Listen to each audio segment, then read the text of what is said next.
le barrage est plus haut. Les deux conduites, les deux tuyaux s'en venaient ici, puis la bâtisse, la centrale était construite dans ce trou-là. Fait qu'ici, dans le fond, tout ça, il allait dynamiter ça là, pour faire passer les tuyaux dans la centrale, puis là, l'eau aurait retourné à la rivière par ici. Là. Fait que moi, en m'installant là, juste à côté, ben là, je ne pouvais pas vraiment dynamiter. Je me mettais dans l'impact du contracteur.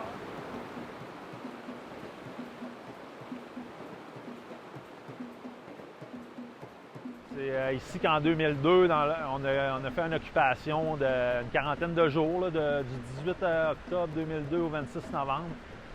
On a établi un campement ici, avec, il y avait un tipi qui était juste à côté ici, puis avec une tyrolienne, une tente suspendue, un portaledge qu'on appelle en termes escalade. On avait fait une conférence de presse pour lancer l'opération Suspend, pour suspendre les travaux de la mini-centrale qui était déjà amorcée. Puis en même temps, en suspendant au-dessus du vide, c'était de frapper l'imaginaire puis d'attirer l'attention médiatique sur un projet qui... c'était pas une centrale nucléaire qu'ils voudraient construire, donc les promoteurs appelaient ça la centrale au fil de l'eau. Ça a quasiment de l'air poétique, bucolique, mais pour nous, c'était un sacrilège là, de construire un barrage pour si peu d'énergie qu'on n'avait pas de besoin en période de surplus énergétique, puis pour enrichir les poches d'un propriétaire privé.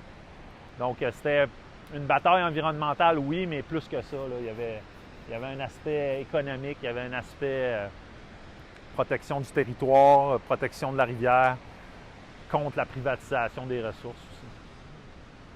Mais quand même, je pense qu'on a mis bien gros du sable dans l'engrenage de ces projets-là. Puis aujourd'hui, il y a des rivières qui coulent encore naturellement sans avoir été harnachées par les promoteurs privés. Sébastien Rioux, Seb pour les intimes. Quoi dire? Artiste, créateur, que ce soit musicien, vidéo, photographe, pistolois, né ici et qui a voyagé un peu puis qui est revenu. Vous savez, avant de me battre pour la rivière Trois-Pistoles, j'étais pas nécessaire. Puis à la limite, je me considère pas encore comme un environnementaliste. Je me considère juste comme un citoyen qui veut prendre soin de son milieu. Tu sais, si vous voulez l'appeler un environnementaliste, fine. Au départ, quand on a voulu protéger la rivière Trois-Pistons, on se disait pas, on est des environnementalistes, on va aller sauver la forêt, puis on va aller sauver la planète. On a fait, il faut sauver notre rivière. Puis en plus, on a gagné. C'est ça qui arrive, c'est que merci la vie, mais j'ai commencé mon militantisme avec une grosse victoire. Tu sais? Puis toute ma vie, je me suis dit, il n'y a rien d'impossible. On peut faire reculer un gouvernement. Et de là est parti notre vouloir en même temps de dire, crème, qu'est-ce qu'on fait avec notre région?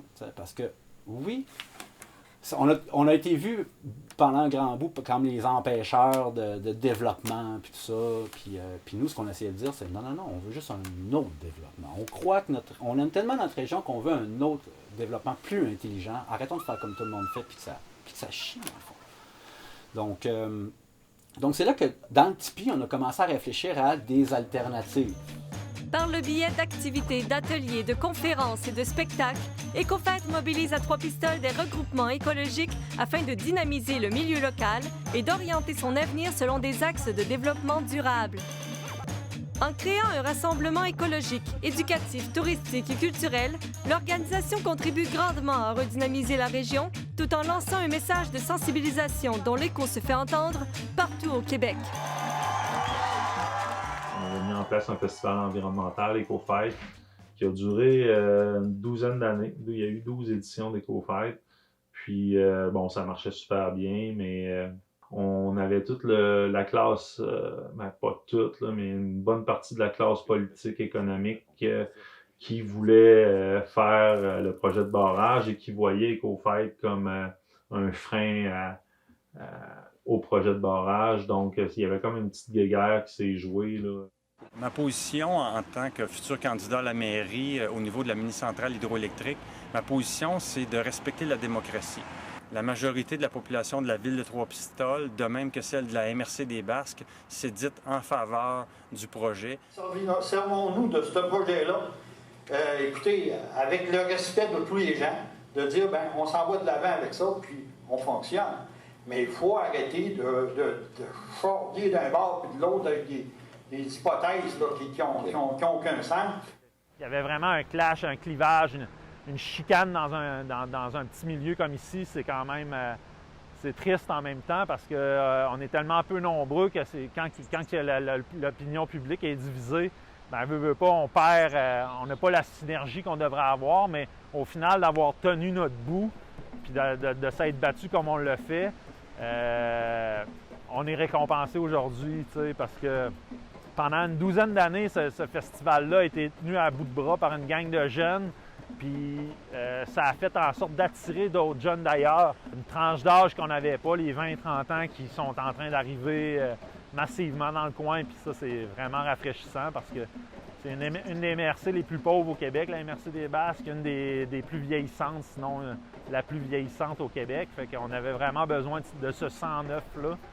Puis c'est pas étranger à toute la bataille qu'il y a eu ici, là, vraiment pas. Je pense que tout ça est lié. Là.